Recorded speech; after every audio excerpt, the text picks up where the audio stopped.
All right, part of the Trump's legal team is this man right here. And he simply says something very important. Better or a clearer understanding once the Senate probably passes a scheduling order or a resolution indicating the time allotted to each side. But it's likely to be, I expect that the House managers will go forward probably for the better part of 2 days, and then the president's defense team will have the case for an equal amount of time to present their case, essentially by way of opening. And then I imagine that, what the country is interested in finding out thereafter will be whether or not there will be witnesses in this case. Look, my job, the president's job is to be president. That's why he's doing what he's doing. Our job as part of the president's defense team is to show why and how the House managers do not have a case. And also, I think in part that will reveal why we don't think that witnesses are appropriate and that the Senate can proceed to the task ultimately and in the country's best interest and the president's interest that a judgment of acquittal is appropriate here. Quote unquote, that the judgment of acquittal is appropriate here because he's committed no crimes. And if he's acquitted by the end of the week, will that be the shot that's heard around the world? Will it be the end of the impeachment shenanigans? It would be sweet if it's up quick, down quick, no witnesses, and done with. That would be great. What else does he have to say?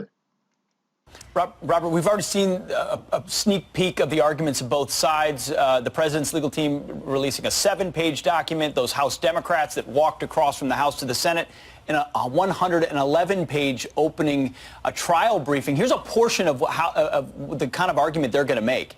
They said the Constitution provides a remedy when the president commits such serious abuses of his office, impeachment and removal. The Senate must use that remedy now to safeguard the 2020 U.S. election, protect our constitutional form of government, and get this, eliminate the threat that the president poses to America's national security. How do you respond to the argument that this is about eliminating the threat of the president? The argument by the House managers is consistent with what was done in the House of Representatives, and it is typically overstated.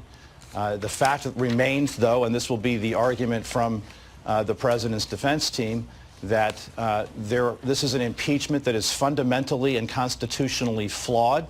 Never in our history has there been an impeachment of a president without even an allegation that a crime was committed, and that under the circumstances, given that, that is untethered to the foundational principles that come from the Constitution itself.